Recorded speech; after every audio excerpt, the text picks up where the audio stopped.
Jangan menganggap musik atau tradisi kita itu adalah tradisi yang desa atau ya ibarat biasa bilang orang-orang biasanya bilang kampungan. Buanglah semua itu jauh-jauh dan cobalah untuk mengenal dari mana kalian lahir dan dari mana kalian berasal. Halo semuanya, kembali lagi bersama gue Gili di IMU Indonesia, di mana kita bisa berbagi, belajar, dan berkembang bersama.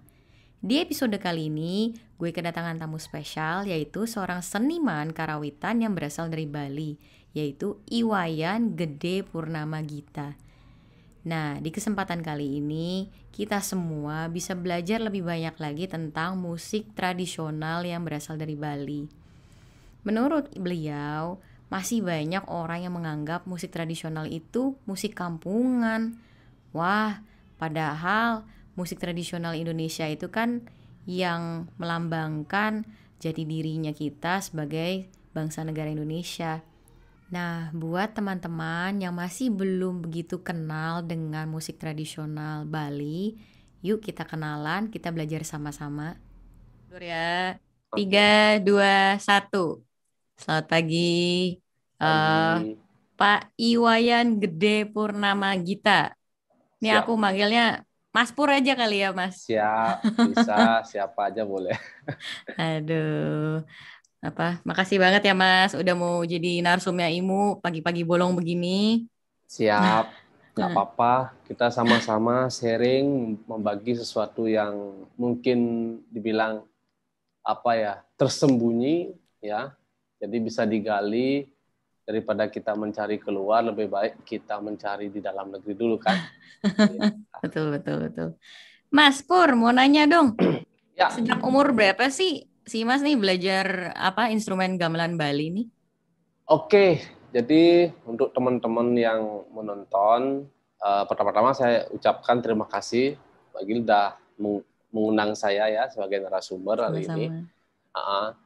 Jadi kalau nggak kenal, nggak dekat ya, atau nggak sayang ya artinya. Jadi biar teman-teman juga yang menonton juga tahu, saya ini asal saya ini dari Desa Batuan.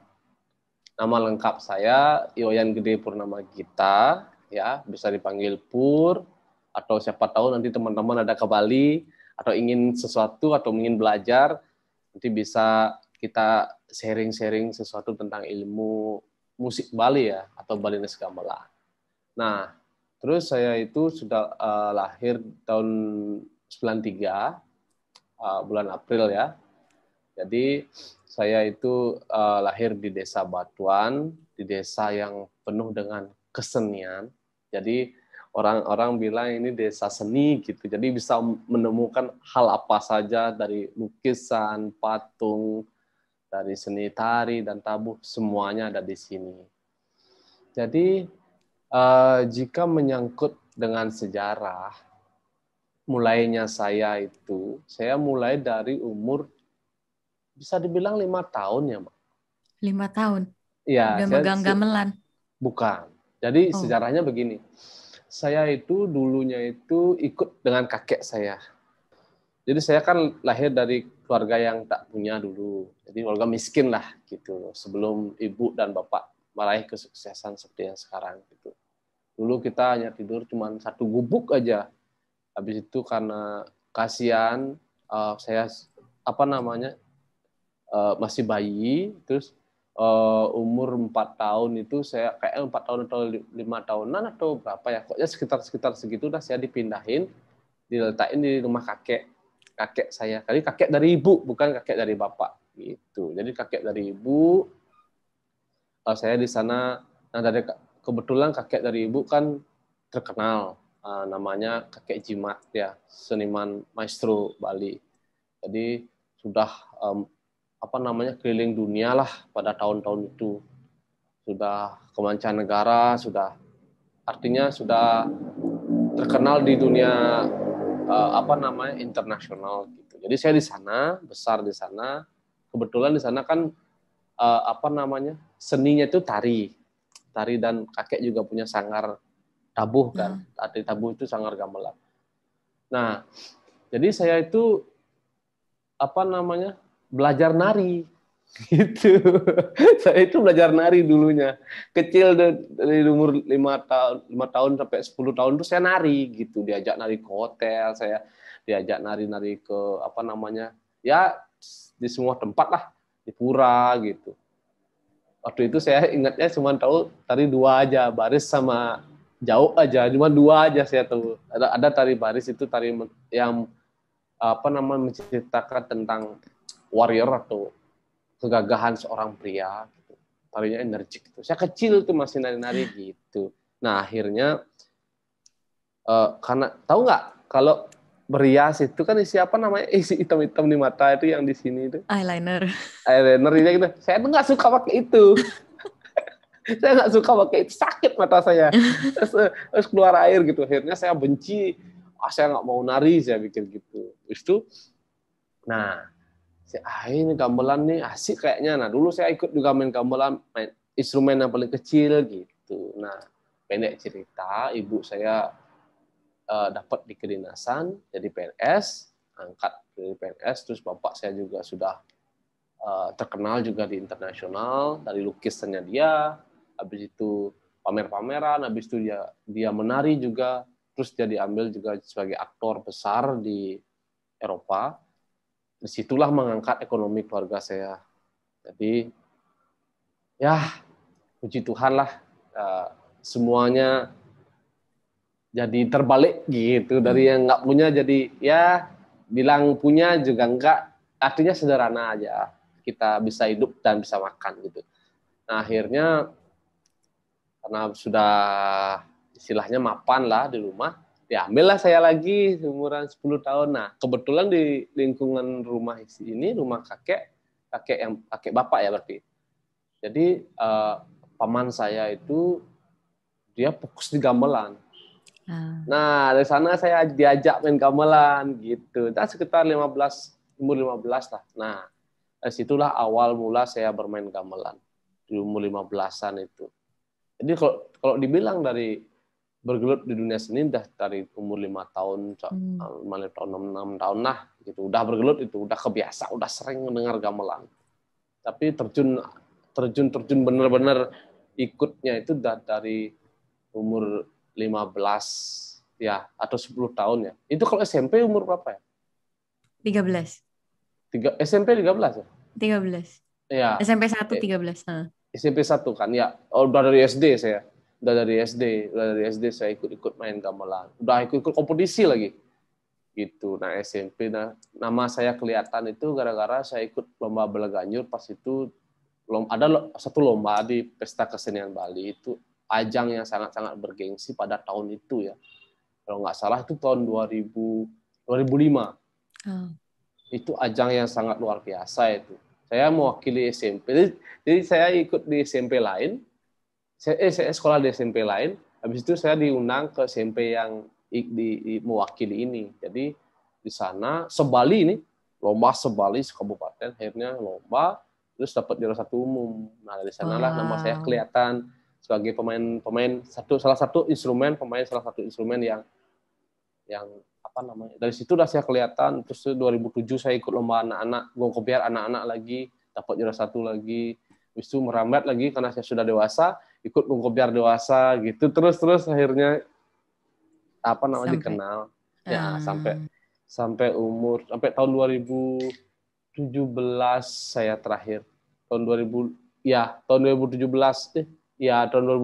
saya terakhir ikut Gongkobiar karena sudah fokus ke apa yang saya harus tuju sekarang.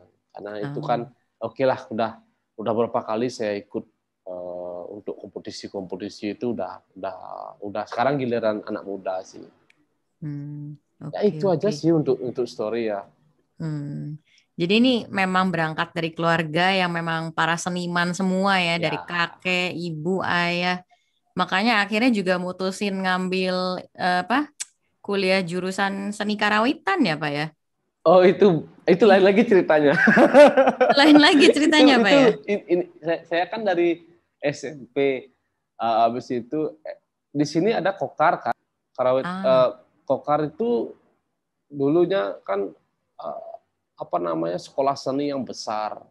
Terus dipindah sekarang namanya menjadi eh, SMK Negeri 3 kan.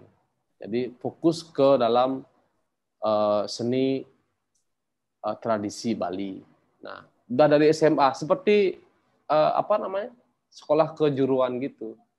Jadi udah dari SMA saya belajar gamelan. Kita satu kelas itu udah cowok semua. Nah, gitu. Nah, pas itu sempat saya berpikir saya nggak kuliah karena saya punya adik lagi dua. Jadi adik saya itu masih sekolah. Jadi saya kan terus ibu juga masih golongannya masih rendah kan, masih pegawai lah gitu, belum seperti sekarang udah jabatannya udah tinggi. Jadi saya nggak mau kuliah gitu karena kebetulan juga motor juga ada gitu. Habis itu masa jalan kaki kuliah kan baru SMA aja masih bisa karena sama-sama teman kan. Kalau kuliah kan udah kita harus benar-benar kan terus bayar juga nggak bisa. Dulu saya berpikiran kuliah itu di sastra Inggris sebenarnya, pengen banget di sastra Inggris karena saya bodoh banget bahasa Inggris.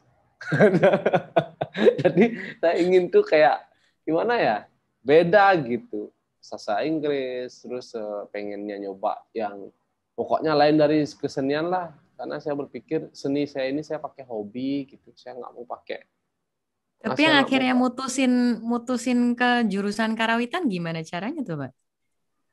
itu memang dari ini, dari apa ya, apa namanya, itu kayak kayak rezeki saya mungkin ya. Jadi saya ikut-ikutan teman eh, bawa pendaftaran. Jadi saya ikut bidik misi tes dari SMA. Jadi saya ikut bidik misi, habis itu dapat deh gitu. Saya lulus gitu. Saya nggak tahu saya lulus karena saya sedikit saya sedikit bingung gitu kenapa saya bisa lulus gitu. Nah kadang-kadang kan kita ternyata saya tuh di sana tuh tercantum itu saya tuh mahasiswa berprestasi karena saya pakai piagam itu sudah sekepok gitu kan karena dari 2005 itu ikut ada kompetisi akhirnya saya juga ikut seminar gitu. Nah, saya pakai semua piagamnya, habis itu nilai saya pas tes itu juga tinggi, terus pas nilai akhir di SMA juga tinggi. Nah saya pikirnya saya cari diisi aja deh. Semua teman-teman juga tes di sini. Dari berapa ribu orang itu cuma lulus cuma berapa orang ya? Kok Kerawitan itu cuma 10 orang kayak 10 atau 20 orang tuh yang dapat bidik misi. Terus saya ke kampus saya lihat di papan papan besar itu Pengumuman. pengumumannya, nama saya nggak ada. Tuh, saya nangis malas lah nyariin, nggak usah, saya nggak kuliah aja, saya mau jadi apa kek gitu, mau kerja aja dari mana gitu. Besok kuliah ya, gituin saya teman, besok kita mulai kuliah ya gitu. Nama kamu paling di atas, nama saya nomor 1 nama saya.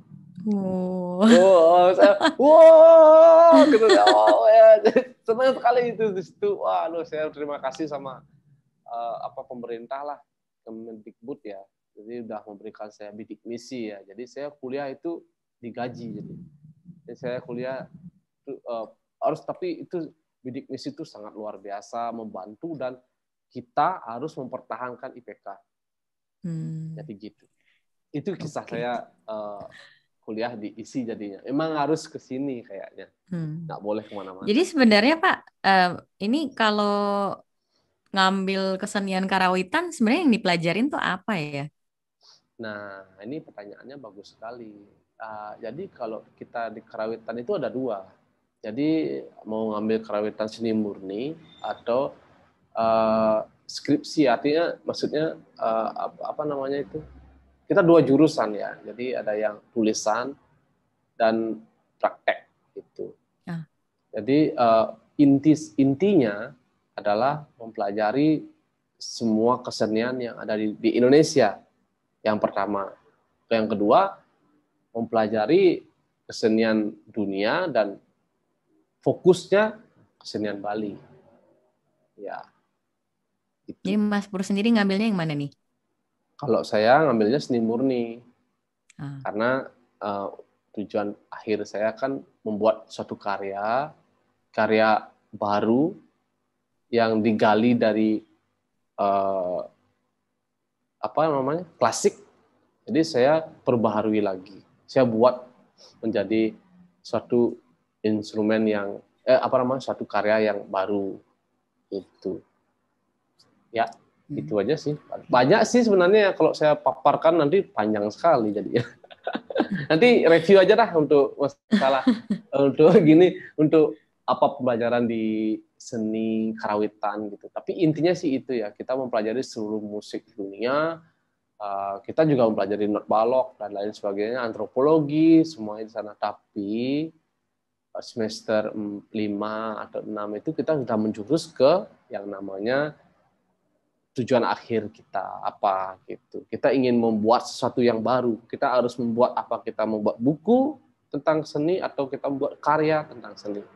Itu Oke, sih. oke, oke.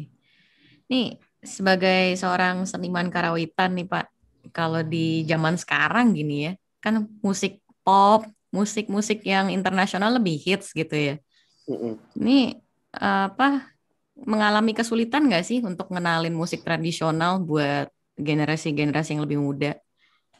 Jadi teman-teman yang mengenal gamelan Bali itu kan mengetahui gamelan itu hanya sebatas trending gitu ya.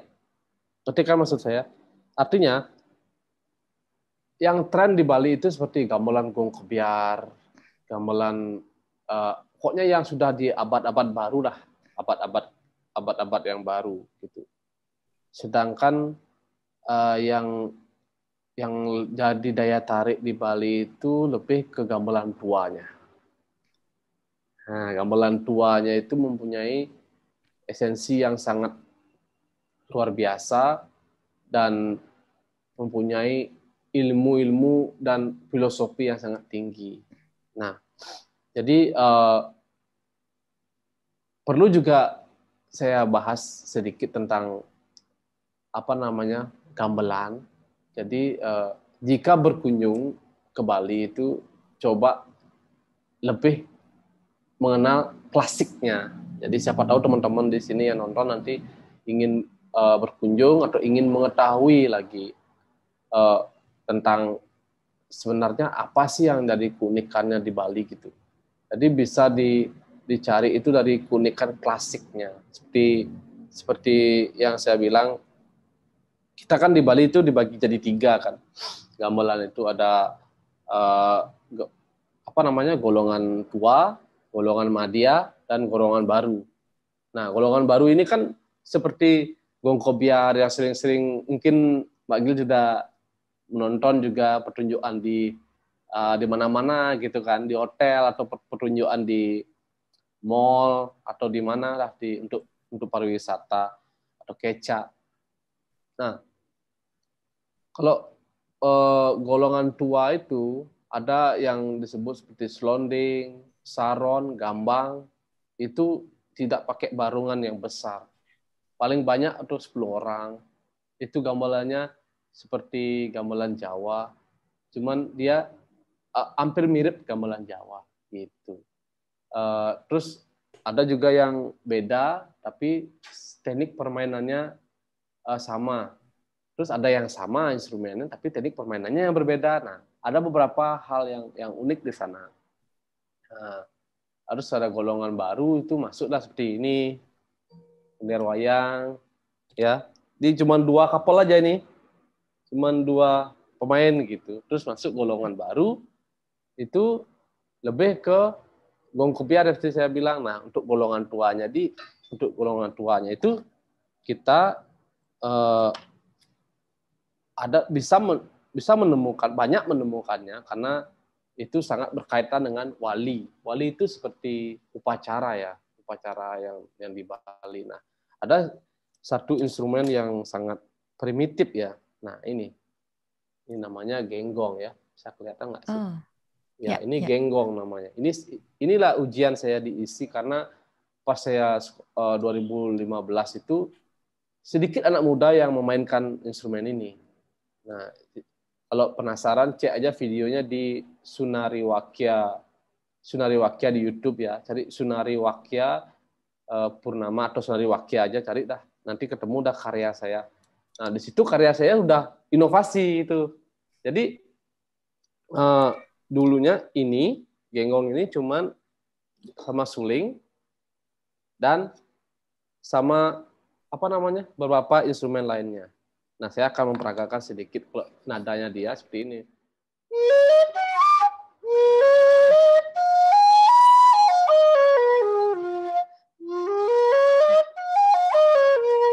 Nah, itu kita bilangnya slendro. Wow.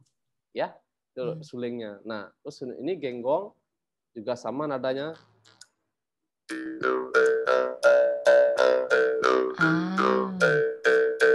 Kalau di Jawa ini namanya karinding ya.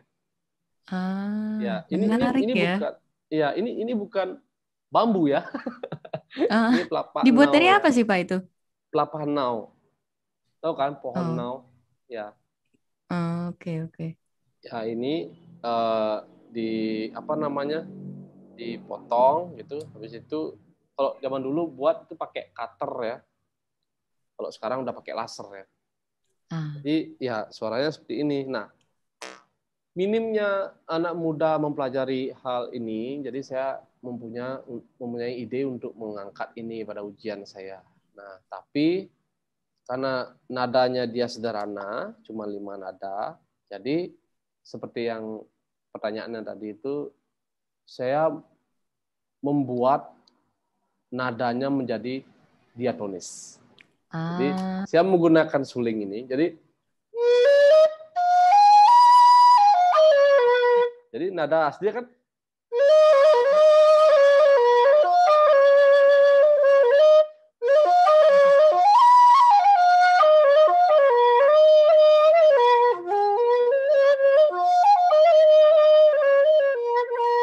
gitu nada aslinya. Dia mainnya seperti ini dah.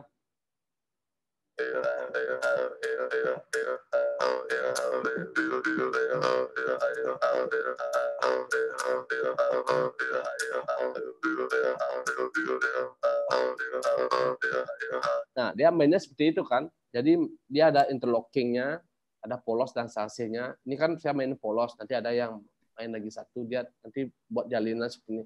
Suaranya enak banget. Nanti tonton aja lah nanti di YouTube. Cari aja Sunari Wakya. Oke. Menarik nih. Jadi kepengen ke Bali sekarang jadinya. Nah, dari itu saya kembangkan lagi. Saya buat tuh nadanya seperti ini.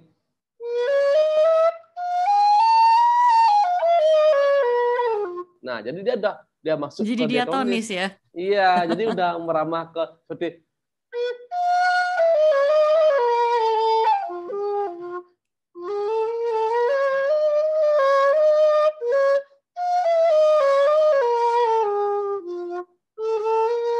jadi kan udah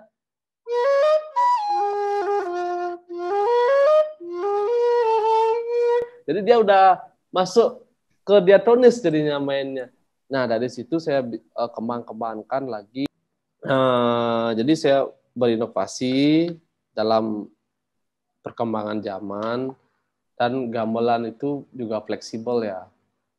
Nggak sedikit sekarang anak muda yang sudah membuat barungan baru yang dimana barungan itu udah mengikuti kunci dari internasional seperti bisa gamelan itu bisa main di C, bisa main di B, bisa main di bass loh gitu.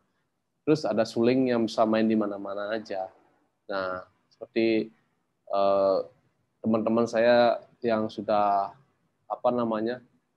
tidak ikut dalam grup-grup internasional yang sudah mengajar di luar negeri, yang sudah mengenal musik barat juga, mereka bisa kombinasikan itu. Nah, dari situlah gamelan Bali itu lebih pesat perkembangannya. Nah, kalau kita berbicara tentang perkembangan, tentu nanti panjang ya. Jadi saya jawab intinya aja. Jadi itu gimana caranya bertahan dalam kondisi yang milenial ini seperti banyaknya pengaruh musik pop dan lain sebagainya, yaitu kita harus bisa memasukkan diri kemana? Ke tradisi atau ke tradisi kolaboratif gitu. Kita harus punya dua insting gitu. Jadi Harus bisa adaptasi ya. benar. Jadi ada fokusnya kita bermain tradisi di mana kita merekonstruksi atau mewariskan hanya untuk pertunjukan atau kepentingan yang lain. Terus ada juga jalan yang untuk yang apa namanya memunculkan atau membuat satu karya yang lain. Tapi kita tidak meninggalkan nilai-nilai dan apa namanya unsur dari kesenian itu. Karena kita di Bali sangat menjunjung tinggi yang namanya estetika, etika, terus apa namanya pandangan kita juga agar tidak saling menjatuhkan. Nah itu kita harus bisa mengontrol itu gitu. Jadi biar sekarang sudah tidak ada kesan lagi tentang kamu musik kampungan dan lain sebagainya, itu kita buang jauh-jauh filosofi yang seperti itu. Karena di luar negeri itu gamelan itu sudah Sangat mendunia. dihargai. Iya, Sudah harus mendunia gitu. inklusivitas ya Pak ya. Iya, gamelan itu sudah mendunia loh, hati-hati gitu. Sekarang gamelan itu udah masuk ke elektronik musik, noise musik udah masuk itu. Ini saya sama Balawan, tahu kan Balawan juga. Dia yang sudah membumingkan juga gamelan, gangsa, dia main jazz dengan gamelan. Jadi ya kita bisa bilang fleksibel ya kalau gamelan itu. Kalau saya ngomong gamelan Bali ya. Jadi semoga teman-teman yang di luar sana terinspirasi dan ayolah buat satu yang merupai instrumen kalian, tapi buat mengikuti alur yang ada zaman sekarang. Jangan takut, tapi jangan ditinggalkan tradisinya. Ya, misalnya mau buat band nih, mau masukin saron atau rebab, tapi jangan gini, jangan apa namanya memperkosa instrumen itu gitu. Jadi kita tetap main seperti biasa gitu, main seperti biasa, cuman mau kombinasinya gimana? Kasih feel-feel yang masuk di sana. Ya, semoga atau membuat satu instrumen yang wujudnya seperti rebab, tapi itu buatan kita sendiri dan kita menamainya sendiri. Ya, menurut saya sih seperti itu ya cara kita menghadapi hal itu. Dan kalau kita di Bali ya sangat menyambut bagus sekali hal itu. Karena sekarang udah banyak yang membuat kolaboratif kayak etnik fusion gitu kan udah banyak yang buat. Nah, gitu. Menarik ya. Waduh, Iya. luar biasa. Ini jadi sebagai seorang seniman karawitan suka dukanya apa tuh? Wah, kalau seniman karawitan ya suka dukanya banyak ya. Jadi kalau kita bilang kita itu sukses untuk membuat generasi muda atau sukses dalam mewarisi tradisi Indonesia ini, tepatnya di Bali, kalau saya menjadi satu kebanggaan dalam diri saya gitu. Wah, saya bisa mewarisi leluhur yang sudah diwariskan oleh leluhur dengan belajar dan mengajar kepada orang-orang, kepada anak kecil. Terkadang saya mengajar ke orang-orang di luar Bali juga, karena turis juga tertarik dengan gamelan. Ya senang aja gitu, senang aja untuk melakoni hal itu dan saya pikir jika kita melakukan hal ini dengan serius, kita tidak akan menemukan dukanya. Kita pasti bakalan suka, bahagia. Persaingan itu ada, cuman bagaimana cara kita menyikapi perjalanan hidup ini gitu aja sih sebenarnya. Yang penting jangan aja berpikir menjadi seniman itu akan kaya. Jangan. Seniman itu cukup makan dan bahagia. Itu aja. Bahagia. Itu yang Ya, paling penting ya, Pak ya. jangan mengharapkan beli rumah, bisa, tapi pelan-pelan. Iya. Itu kalau jadi seniman tuh uang itu kita kejar, dia akan lari. Tapi ketika kita diam, uang itu akan datang. Ya, artinya adalah penuhi dulu makna dari ilmu itu dalam arti kita nabung dulu di otak. Kita pelajari dulu seni ini, semua kita pelajari dulu. Nanti jika orang bertanya, bisa ini nggak? Bisa, kita jalan. Nah, ya semua apa namanya?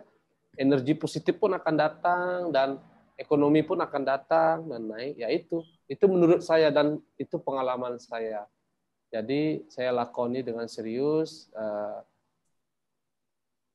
Percaya nggak percaya di masa pandemi aja saya masih bisa nyaman.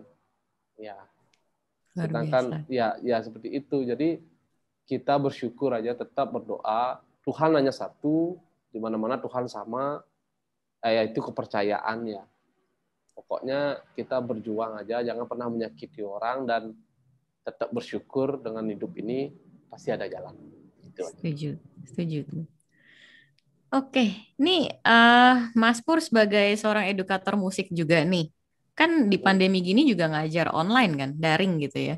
Mm-mm. Bisa terlaksanakan dengan maksimal nggak nih untuk ngajarin gamelan begini? Kalau maksimal sih kurang ya, karena Kurang. karena kan kita tidak feel, bukan kurang sih, feel-nya itu. Feel-nya kurang dapat, misalnya kita sukanya berbicara gimana ya, mana saya bilang ya.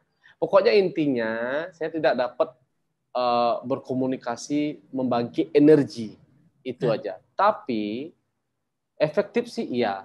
Jadi seperti sekarang saya mempunyai 5 murid ya. Bukan saya tidak mau membilang mereka murid karena mereka juga senior gitu. Artinya mereka juga mempunyai kedudukan masing-masing. Saya bilangnya mereka itu teman saya untuk berbagi, bersharing. Jadi saya tidak mau bilang mereka murid ya.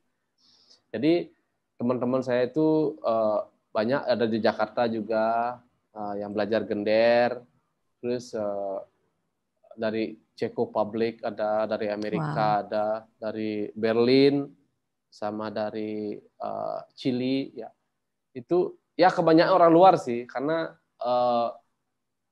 dulu saya pernah mengajar, habis itu bapak saya juga seorang aktor di luar, terus pas kita mempromosikan kebetulan orang itu mempunyai instrumen. Jadi teknik saya itu adalah apapun yang kalian punya di sana, kalian tidak bisa membelinya lagi. Kalian ambil kelas dulu berapa bulan sama saya akan membuat instrumen itu sendiri. Wow. Jadi ngerti kan? Misalnya nih, ada satu bule atau satu orang lokal, dia punya suling aja gitu. Dia pengen banget belajar suling, tapi sulingnya beda dengan saya. Kirimkan saya tune-nya, suaranya, nanti saya buatkan di sini. Saya langsung ke pembuatnya. Wow. Saya buatkan, habis itu kita bisa belajar. Jadi kalau kita tidak mengambil rugi dulu, jadi kita tidak akan mendapatkan hasilnya. Seperti ini, teman saya yang di Jakarta itu beda gendernya sama yang di sini, sama yang di Bali. Suaranya, karena dia dulu membuat gender itu uh, dua nada yang berbeda. Jadi lubangnya ini kan berbeda, membuat suaranya juga berbeda.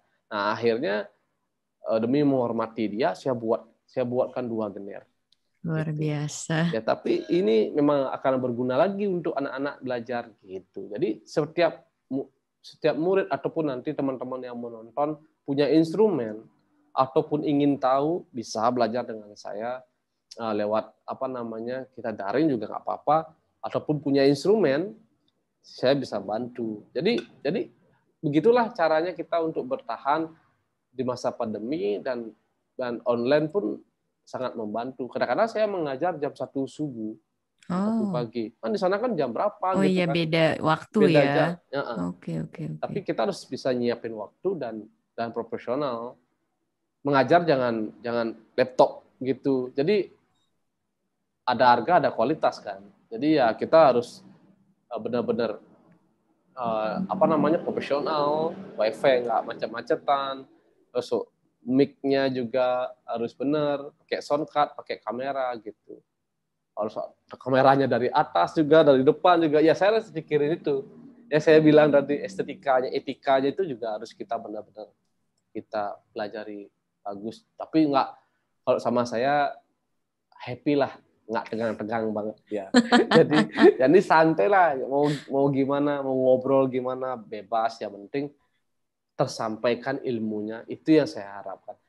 Saat seseorang menerima ilmu saya dengan senang, karena kan setiap pengajar itu mempunyai teknik yang berbeda kan, Ya. jadi mempunyai feel yang berbeda diterima. Nah, saya ingin membuat satu memori yang mereka akan ingat sepanjang masa gitu. Nah, ini Nah, akan menarik nih. mereka, iya. Mm-mm. Ini menarik nih. Jadi, menurut Mas Pur sendiri, yang menjadi esensi dari pembelajaran musik selain membentuk skill itu apa, Mas? Edukasinya. Edukasinya, iya kan membentuk skill nih, ya kan? Uh-uh. Edukasi dalam gimana nih maksudnya? Nah, jadi selain skill, jadi kita bisa apa ya, uh, mendapatkan dan belajar lagi tentang inti sari dari seni yang kita pelajari, gitu. Yang akan siap kita yang akan siap kita sharing kepada orang lain. Jadi selain kita belajar skill dalam gamelan, kita juga dapat ilmu dan sejarahnya. Ilmu dan sejarahnya, terus eh, apa namanya? Dan ikut serta juga, seperti saya bilang tadi itu, ikut serta juga mewarisi, dan ikut serta juga menjadi budayawan yang mewarisi tradisi-tradisi yang hampir punah ataupun yang sudah jalan. Jadi kita ada dalam bagian itu sangat menyenangkan gitu. Jadi bukan hanya belajar dan mendapatkan skill, tapi juga kita mendapatkan sesuatu yang Melestarikan ya, melestarikan musik melestarikan tradisional juga, ini. Mm-mm. dan lebih mendapatkan ide yang baru ya. Karena kalau kita berbicara tentang esensi tadi ya, jadi banyak banget sih. Bisa diartikan lah, bisa dibayangkan lah sendiri gitu. Jadi Oke. intinya kalau saya sih lebih ke pelestarian ya. Saya bisa melestarikan dan bisa membantu mengembangkan dan mengenalkan ke internasional juga, selain belajar teknik dan belajar ingatan. Jadi kita baik ke dalam tubuh kita juga baik ke dalam energi positif dalam dalam tubuh kita. Kayak main gitar ini, kita seperti main keyboard, cuman 5 nada. Coba bayangkan dalam suara nada yang, nah, 5 nada aja itu bisa mainin lagu sampai ribuan lagu. Cuma nadanya ini aja, bingung nggak? Nah dari sana, jadi kita bisa mendapatkan bagus untuk terapi kita, terapi pemikiran, terapi otak, dan bisa mengontrol pikiran kita agar lebih positif lah. Hmm. Ya banyak banget sih yang ingin saya bilang sebenarnya, tapi karena waktu juga. Oke. Nih, Mas Pur ada wejangan untuk teman-teman IMU di sini, misalnya kalau nanti apa mereka pengen belajar alat musik tradisional gitu, untuk bisa ningkatin kecintaan terhadap musik tradisional, terus ikut turut lestariin dan mengembangkan musik tradisional Indonesia ini gimana? Jangan menganggap musik atau tradisi kita itu adalah tradisi yang desa, atau ya ibarat biasa bilang, orang-orang biasanya bilang kampungan. Buanglah semua itu jauh-jauh dan cobalah untuk mengenal dari mana kalian lahir dan dari mana kalian berasal gitu. Jadi saya berharap kepada teman-teman, dari manapun kalian berasal yang menonton hari ini, jangan pernah membuang identitas, karena itu adalah identitas kalian sendiri. Kita orang Nusantara memiliki banyak sekali tradisi. Kembangkan itu, buat satu hal yang baru. Kita generasi milenial buat satu hal yang baru. Kalian mempunyai gamelan apa? Misalnya apa? Saron.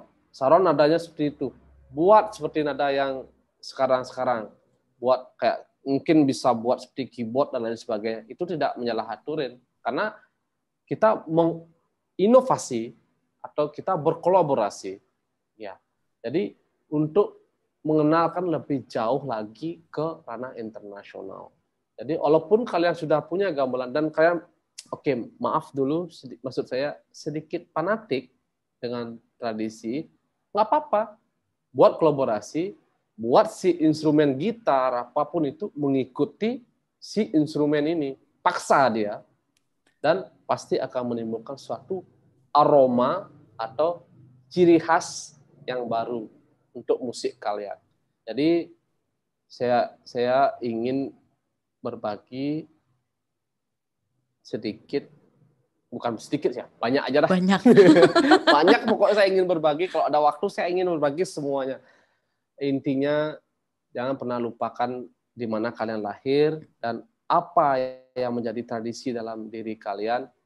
Buat pengembangan. Jangan mentok di situ aja. Buatlah satu hal yang baru, walaupun itu buat instrumen baru, karya baru, ataupun ya apalah terserah kalian, pokoknya hal yang baru yang bisa dikenal dunia. Tapi standar internasional. Jangan baru buat karya yang baru, masih seperti karya-karya yang sudah ada. Ngerti kan maksud saya? Jadi tidak ada pembaharuan. Jadi ya, oh baunya masih kayak gini. Dia buat kayak, wah ini asik nih. Ya kayak gitu kan, misalnya kayak apa, kayak apa ya, pokoknya yang berbau asik gitu. Akan diterima oleh masyarakat Lebih ataupun mudah diterima oleh, diterima ya. lebih mudah dicerna dan diterima oleh masyarakat awam. Jadi saya tidak tahu teman-teman dari mana aja yang nonton, pokoknya semuanya pasti mempunyai instrumen atau barungan ensemble yang berbeda-beda. Kembangkan itu, wujudkan karya, dan jangan tidur saja, bangun bekerja. Gitu. Oke. Nih Mas Pur ada pertanyaan terakhir. Apa nih harapannya Mas Pur ke depan sebagai seorang seniman karawitan? Kalau saya sih harapannya ya kita lebih dan lebih ya diperhatikan oleh pemerintah ya. Ah, Jadi seniman itu lebih diperhatikan lagi dan lebih diberikan support ke seperti panggung lah. Gitu. Jadi kalau di Bali kan sudah ya, kita ada PKB dan lain sebagainya, banyak event-event di Bali. Terus saya berharap juga di teman-teman di luar sana juga bisa berkembang gitu. Jadi banyak event-event di sana tentang tradisi mereka. Saya berharapnya seperti itu. Jadi sebagai seniman, marilah kita saling berbagi, sharing tentang bagaimana cara pengembangan, terus bagaimana sistem dan cara untuk membangkitkan seni yang ada di daerah-daerah mereka sendiri. Gitu.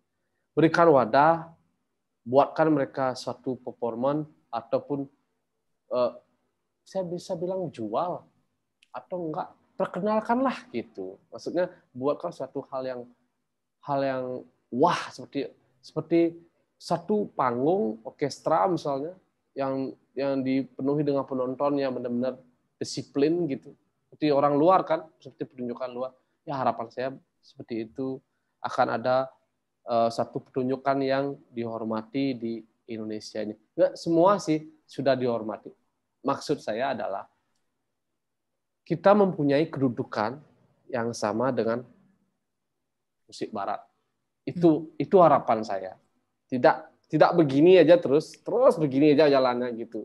Di pandangan orang-orang tuh terus begini. Saya berharap nanti ke depannya itu semeton atau teman-teman pengerawit atau teman-teman seniman semua yang ada di luar sana, luar Bali, saya berharap kembangkan, kenalkan gamelan ini ataupun instrumen kalian ke anak-anak kalian. Saya minta tolong, karena kalau bukan mereka siapa lagi yang akan mewarisi? Kita tidak ada generasi lagi. Dan ini kita dalam sedikit penjajahan yang halus gitu. Kalau kita lupa, anak-anak kita lupa, nanti mereka bisa nanya. Saya pernah satu kata diingatkan oleh kakek saya. Kamu harus belajar tradisi. Jika tidak, nanti anak cucu kamu akan bertanya itu apa. Apakah kamu mau? Gitu. Nanti sudah besar, anak cucu kamu punya anak, dia akan bertanya, Pak, yang dimainin bule itu apa? Hah? Gitu kan? Nanti bulenya udah pintar main gamelan nih. Wah, karena mereka kan terus ada kelas. Nah, itu saya tidak mau hal itu yang terjadi. Terus misalnya ada patung yang bermain suling seperti ini. Itu apa dipegang? Nah, dia tidak tahu itu apa gitu. Nggak mengenal akarnya sendiri ya. Benar. Nah, itulah maksud saya adalah kenali aja, walaupun tidak mau difokus di sana, jangan difokuskan, tapi kenali aja. Kenali biar nyentuh sedikit, biar megang aja mereka, nanti siapa tahu mereka jadi seorang yang luar biasa di luar negeri. Terus mereka bawa tuh keseniannya mereka. Misalnya ditanya sama teman bulenya, kamu bisa nggak main gamelan? Bisa, gitu kan, seneng kita, bangga lah kita. Orang Indonesia, iya, bisa main gamelan? Tidak. Kayaknya kurang gimana ya, gitu. Nah, jadi ya itu sih harapan saya sih, lebih kita tetap ya seorang seniman tuh pasti berharap kenalkan tradisi ke generasi berikutnya kita. Ya, ke berikutnya, dan lebih melesak lagi ke internasional. Gitu. Oke, Mas Pur, makasih banget buat waktu dan sharingannya hari ini. Ini misalkan kalau teman-teman di sini nanya, Gil, mau dong, misalnya mau belajar sama si Mas Pur gitu, buat alat-alat musik tradisional, bisa hubungin Mas di mana nih, Mas? Bisa DM juga di Instagram. Ya. Boleh tolong disebutin? Kamala, ya, bisa nanti kan bisa dicantumin di deskripsi kan. Nggak apa-apa, disebutin aja. Ya, nanti ada Instagramnya, ada Kamala Entertainment, ya, Kamala Entertainment Bali. Terus ada di YouTube juga, YouTube Sunari Wakil. Terus ada YouTube-nya Kamala juga, Kamala Entertainment. Nanti bisa kontak di sana aja. Nanti apa aja sih sebenarnya yang bisa dipelajari? Semuanya bisa. Kalau ada yang mau pengen sharing tentang tradisi, terus pengen tahu lebih dalam lagi tentang gamelan atau tentang Bali, tentang gamelan Bali bisa, atau mau kolaborasi juga bisa. Kita itu lewat platform yang sama ya, lewat Instagram dan yang tadi bisa. Mas sebutin ya. Bisa ya, nanti lewat DM lewat sana bisa kita hubungi, bisa hubungi saya seperti itu, nanti bilang aja tertarik atau gimana gitu, nanti fast respon kok, nanti kita bisa memperluasnya di sana lagi gitu. Baik, oke. Mas Pur, makasih. Terima kasih. Sehat terus, sukses terus, mudah-mudahan impiannya bakal tercapai ya.